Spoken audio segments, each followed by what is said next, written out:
Hola, soy Lorenzo Carbonell del proyecto Atareado.es, un blog o un sitio, un proyecto, en fin, dedicado básicamente a Linux y al open source, y donde Python tiene una parte realmente importante, una parte realmente importante no solamente en lo que se refiere al proyecto, sino también a la evolución que he tenido yo durante estos años desde que entré en el mundo Linux hasta el día de hoy. Pero antes de nada, antes de pues eso, un poco hacer la presentación y lanzarme a contaros un poco qué es lo que me ha dado Python, quería dar las gracias pues a todos, en general, a todos los que han hecho posible este evento, este Holguín Pizza Python o Python Pizza, que vaya, me parece una iniciativa espectacular, pues un poco por acercar el mundo de Python, que creo que es algo realmente importante. Yo en más de una ocasión he escuchado aquello de los grandes gurús, Bill Gates y toda esta gente que en un momento concreto han empezado a mostrarse a favor básicamente de que el mundo, de que todo el mundo, que todas las personas deberían de aprender a programar. Y es así, es realmente importante porque desde que empiezas, desde que das esos primeros pasos, desde que te metes en el mundo de la programación, cambia tu forma de pensar, cambia tu forma de ver las cosas. Creo realmente que es algo fundamental, no porque lo digan cuatro gurús, sino porque si lo piensas tú hacia tus adentros, te darás cuenta que es así.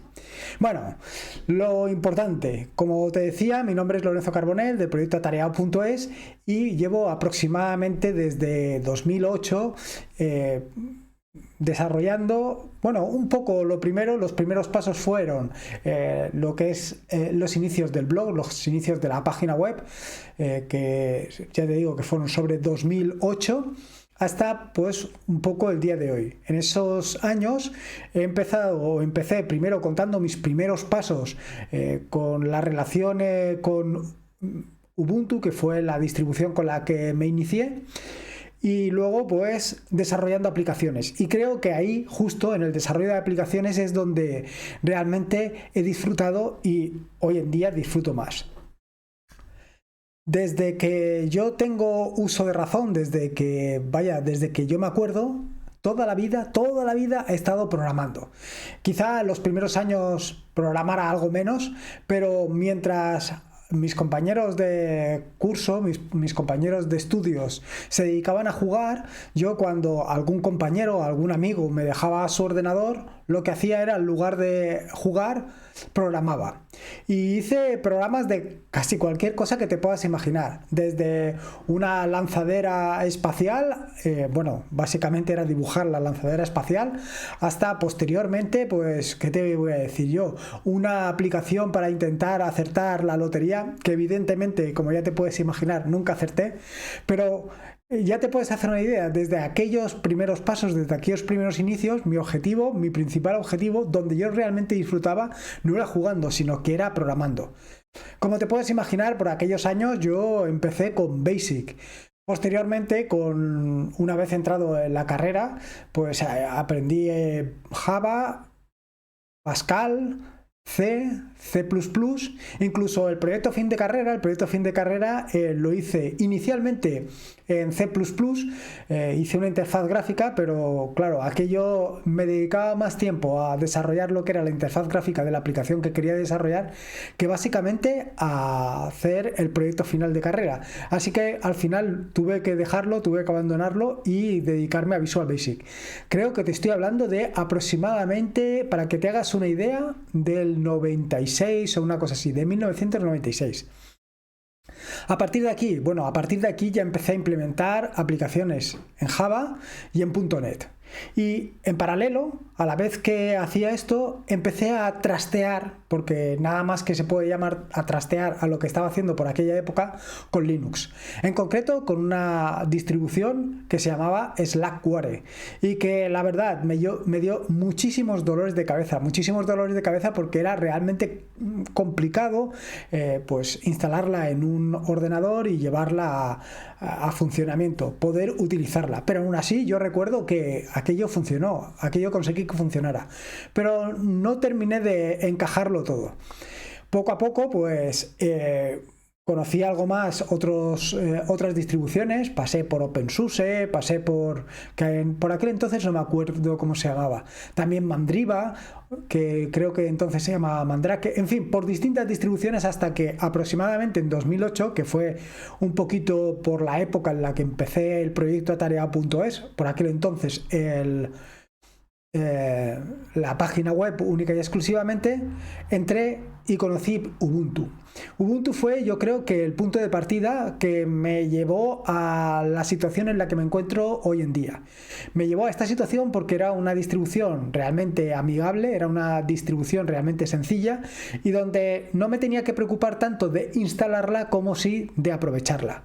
Y aquí, justo en este momento, es cuando se unen ambas cosas. Se unen Linux con Python, se unen ambas vertientes y me van empujando poco a poco hacia la situación en la que encuentro hoy. Y es que una de las grandes maravillas, para mí por lo menos, de GNU Linux es que se trata de que es hackeable. No es necesario que lo utilices exactamente, que utilices todas las aplicaciones, todas las herramientas, todo lo que allí se contiene para exactamente lo que fue creado originalmente, sino que tú puedes ir moldeándolo a tus necesidades. Y es precisamente en este punto, en esto de moldearlo a tus necesidades, cuando yo empecé a disfrutar muchísimo. Y empecé a disfrutar muchísimo porque vi que se podían hacer gran cantidad de cosas.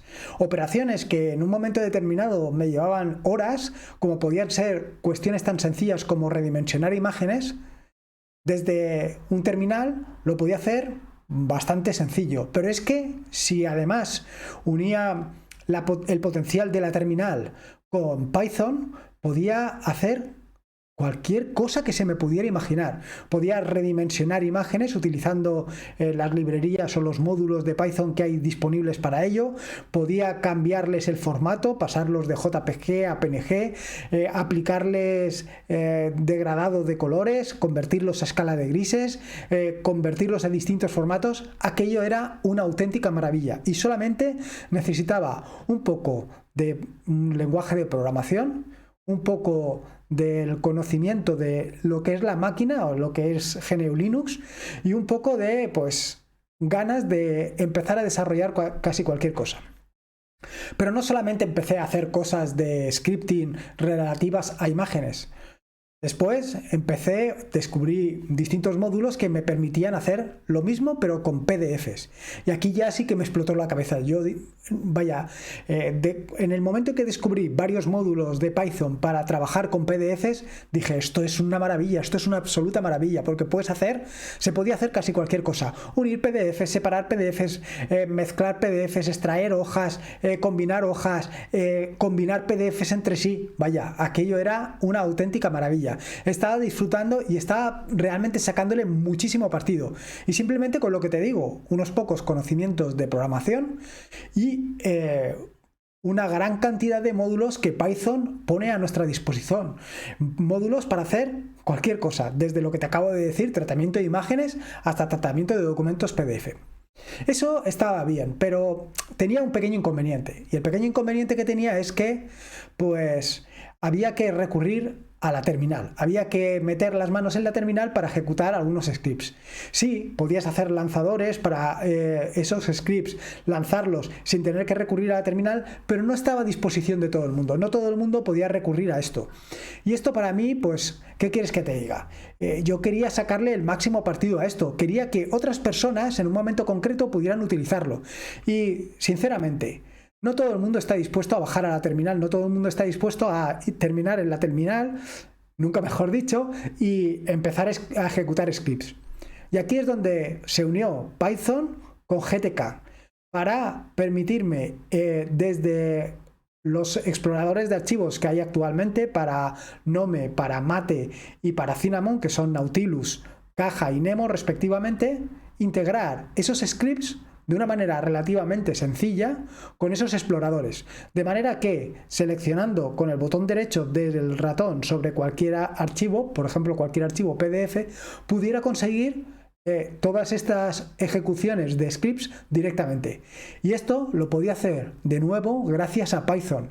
Python había no solamente transgredido, no solamente me había sacado de la terminal, sino que me había llevado directamente a la interfaz gráfica. Desde la interfaz gráfica podía hacer muchísimas más cosas, pero no solamente podía hacer yo muchísimas más cosas, sino que podía distribuir esos scripts, podía distribuir esos módulos, podía distribuir todo eso de una forma todavía un poco, ¿cómo te diría? Un poco compleja, pero podía distribuirlo para que otras personas también pudieran utilizarla y sin recurrir a la terminal.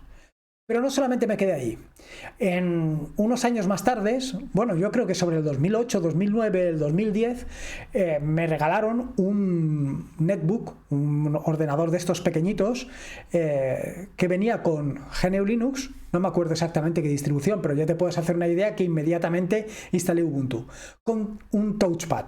El táctil donde tú puedes con el dedo ir moviendo el ratón. Aquello para mí fue un verdadero suplicio. Porque hiciera lo que hiciera, siempre terminaba con la palma de la mano tocando en el touchpad. Y claro, estaba escribiendo cualquier tipo de artículo o estaba escribiendo cualquier documento y de repente, ¿dónde está el ratón? Pues con la palma de la mano lo había desplazado a cualquier sitio, a cualquier parte del escritorio. Y aquello realmente me volvía loco. No sabía qué hacer. Claro. Leyendo de aquí y de allá y teniendo en cuenta un poco lo que te he comentado anteriormente, de que GNU Linux es hackeable, descubrí que con Python también podía meterle mano a directamente el touchpad. Podía realizar determinadas operaciones con el touchpad, como por ejemplo algo tan sencillo como deshabilitar el touchpad. Es decir, que cuando yo empezara a escribir, el touchpad no hiciera nada. Sí, en determinados touchpad o de determinados fabricantes es posible inhibir o deshabilitar el touchpad cuando estás escribiendo, pero con otros no. Y en concreto, con el netbook que estaba utilizando, pues eso no era posible. Y ya te digo que era realmente un poco infernal.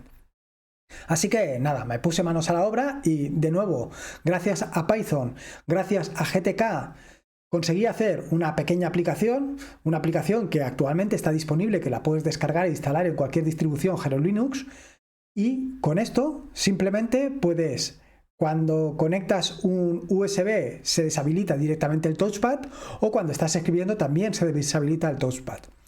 Hasta aquí estaba bien. Estaba bastante bien. Había avanzado muchísimo.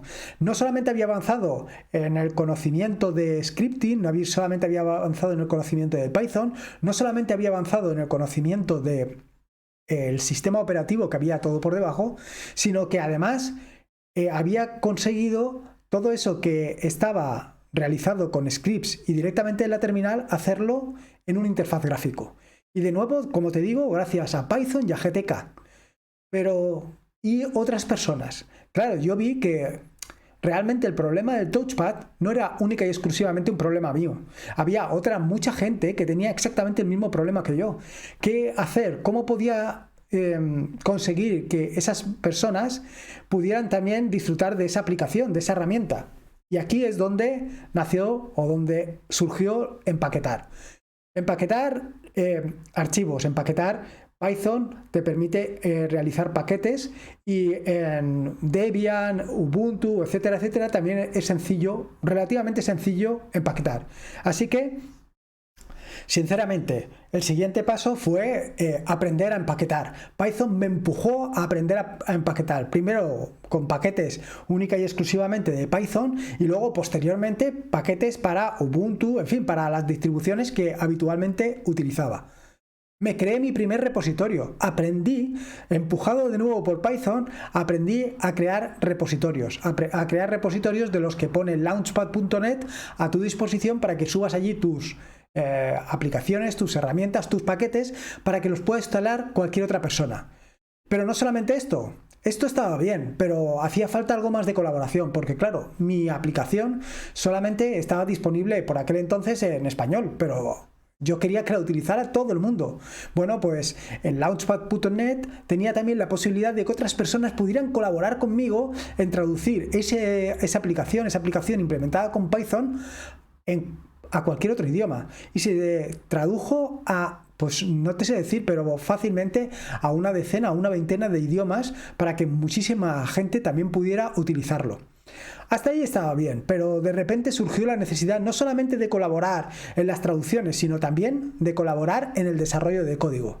¿Y cómo hacerlo? Bueno, ya desde años antes, desde años antes me refiero a la aparición de esta aplicación, a la aparición del TouchPad, ya empecé a relacionarme con el control de versiones. Primero con Subversion.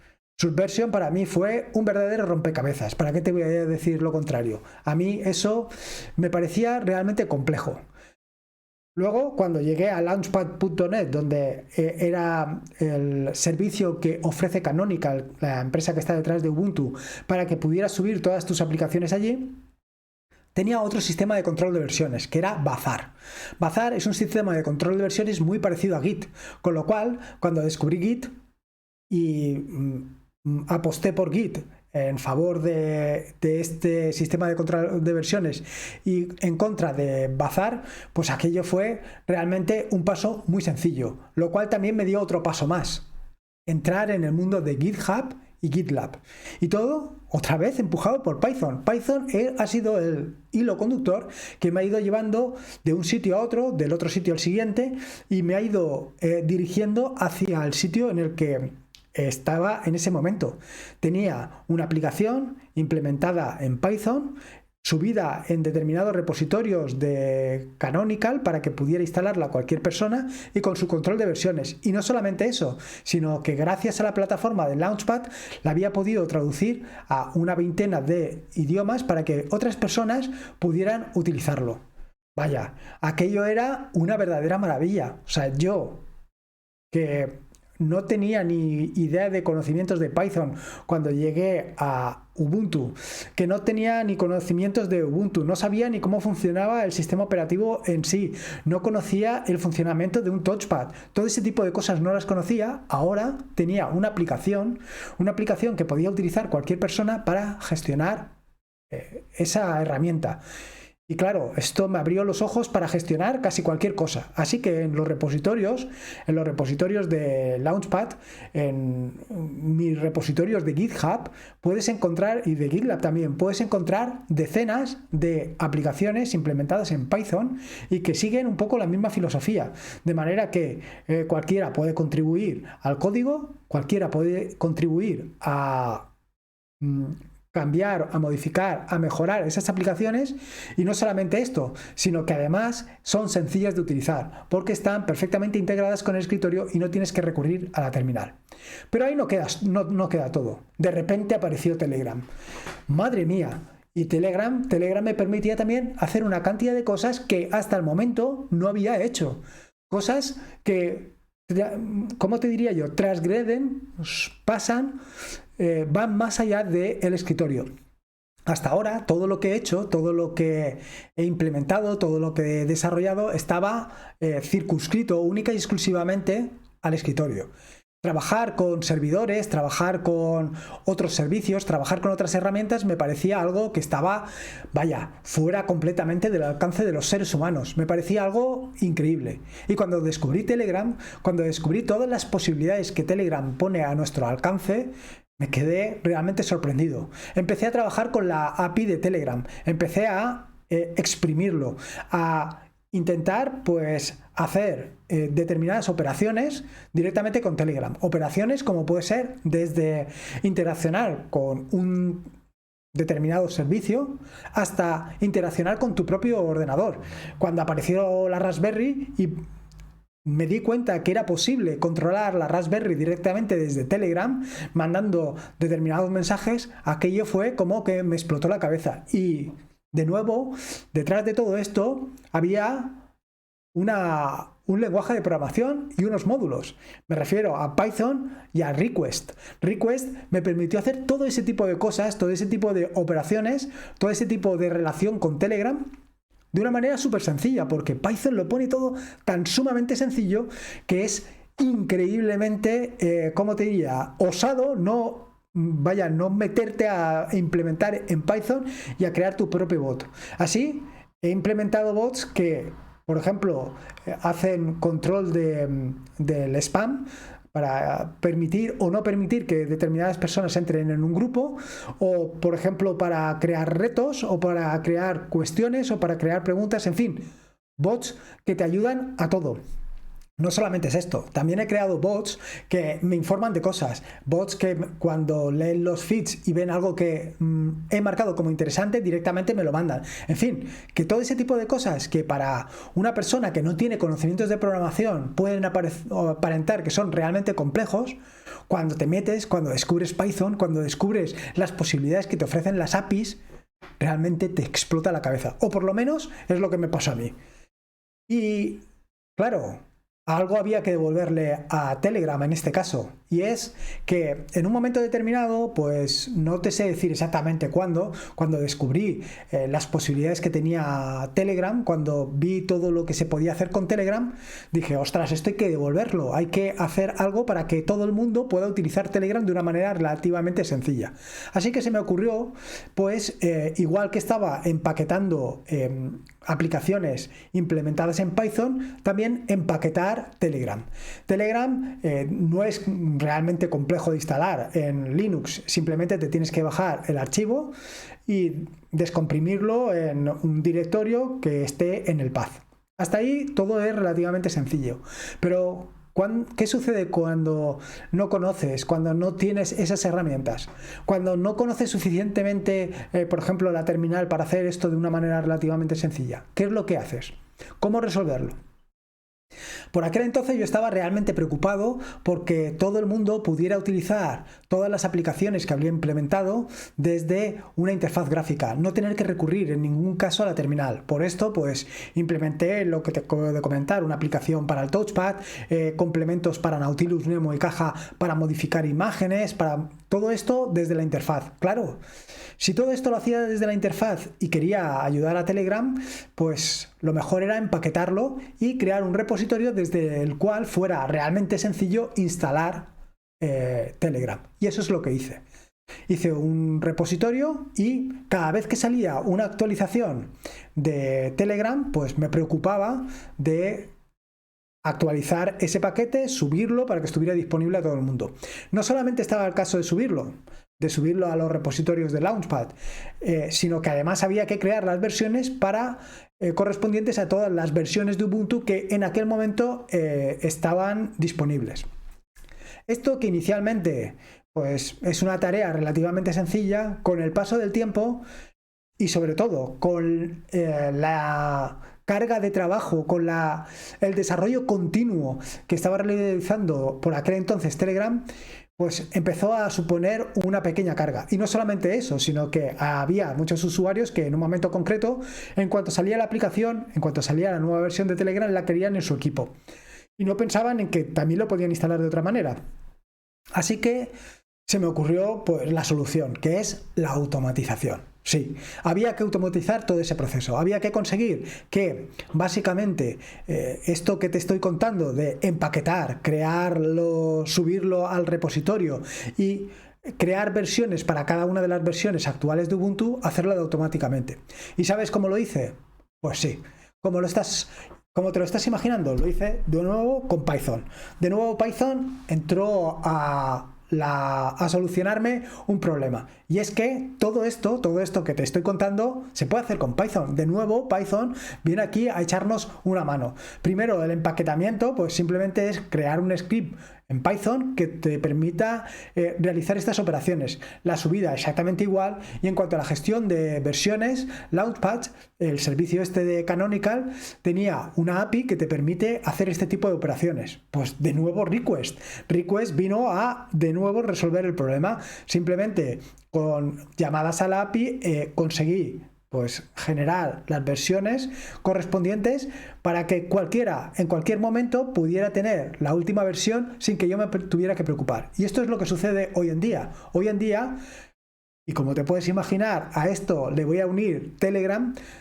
Lo que hago es, tengo un servicio implementado con Docker, que ahora entrará a jugar parte también, en un VPS, y este servicio lo que hace es que se ejecuta todos los días, comprueba cuál es la última versión de Telegram, por supuesto todo implementado en Python, comprueba cuál es la última versión de Telegram y en el momento que la ha comprobado, si hay una nueva versión, la descarga, la empaqueta, la sube a los repositorios y una vez subido a los repositorios genera las versiones. De nuevo, empaquetado, subida y gestión de versiones, todo implementado en Python. Pero no solamente eso, porque el paso final es que te avise. Porque claro, si todo esto lo haces, pero luego no sabes que se ha hecho, pues menuda faena. Así que nada, implementé un bot adicional en Telegram que lo que hiciera fuera avisarme. No es nada complejo, no es nada complejo lo que estoy diciendo, porque al final simplemente son pequeños pasos, un pequeño paso por aquí, otro pequeño paso por allá, y luego todo eso unido, todo eso combinado, pues lleva a exactamente la situación en la que me encuentro hoy, a que cualquier cosa que se me ocurra, inicialmente puedo empezar haciendo la mano con pequeños scripts en Python y luego las voy combinando, las voy encajando, las voy engranando hasta que forman una solución como esta, que, bueno, es una solución realmente interesante. Y claro, como te puedes hacer una idea, no solamente me quedé en Telegram y en las APIs de Telegram. A partir de ahí, lo que me quedaba era implementar mis propias APIs. ¿Por qué no? Pues eso es lo que hice. Implementar también mis propias APIs, pero en este caso, en lugar de utilizar con request, utilicé Flask. Y aquí he hecho distintas APIs y siempre APIs para, por ejemplo, crear retos para la comunidad que forma atareado.es, crear trucos para que contar a otros cómo se pueden hacer determinadas operaciones en Linux o con Python. En fin, todo esto poco a poco ha ido creciendo y me ha permitido hacer una gran cantidad de cosas y siempre de la misma manera, de forma modular, de forma sencilla y siempre con Python. Y por supuesto, y como no podía ser de otra manera, y ya te he adelantado anteriormente, a través de Docker.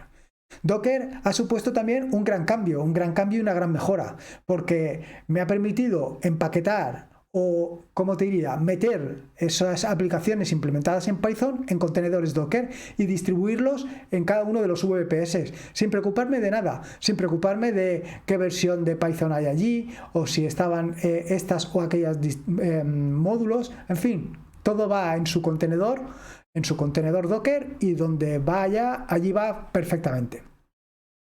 Y por último, y como no podía ser menos, los sistemas. La monitorización es algo fundamental. La monitorización de los sistemas que he ido implementando a lo largo del tiempo, pues por ejemplo el que te acabo de contar para levantar o para subir la última versión de Telegram. Sí, está bien que te envíe un mensaje, pero ¿y si el servicio se cae por cualquier tipo de circunstancia? ¿No estaría también interesante que lo levantara? Bueno, pues eso es lo que hice también. Pues hice un sistema de monitorización implementado en Python que me permitía controlar aquellos servicios que tenía por ahí desplegados y en caso de que alguno de ellos cayera pudiera levantarlo. Y de nuevo, todo ello implementado con Docker. Y te digo una cosa, cuando empecé inicialmente con todo esto, no conocía Docker. ¿Quién me ha empujado a conocer Docker? Pues sí, de nuevo Python. Así que, como conclusión, decirte, ¿qué me ha dado Python? Pues me ha dado todo. Me ha dado todo y me ha permitido llegar hasta el momento en el que me encuentro hoy, en el que estoy disfrutando de Python y de todas las opciones y posibilidades que me da de una manera bárbara. El scripting de usuario, control de versiones, conocimiento de Linux, personalización del sistema operativo, personalización del entorno de escritorio, las APIs, gestión de bases de datos, trabajar con bases de datos de mil maneras, no solamente de formas tradicionales, sino además con módulos y determinados frameworks que te ofrece Python para hacer todo esto. Vaya, me ha permitido crecer de una manera espectacular. ¿Y todo por qué? ¿Y todo gracias a qué? Pues eso es gracias a Python. Eso es todo lo que me ha dado Python. Pero no solamente me ha dado conocimientos de programación, no solamente me ha dado conocimientos de scripting, no solamente me ha dado conocimientos de control de versiones, no solamente me ha dado conocimiento de todo eso, también me ha permitido conocer otras personas. Y eso es impagable. Así que, nada, en fin, ya has visto lo que me ha dado Python. ¿Qué te ha dado a ti? Muchas gracias por escucharme y muchas gracias sobre todo a aquellas personas que han dedicado su tiempo a este evento, a gestionar y conseguir que este evento sea tan maravilloso como ha llegado a ser. Muchas gracias y nos vemos más adelante o donde queráis. Venga, hasta luego.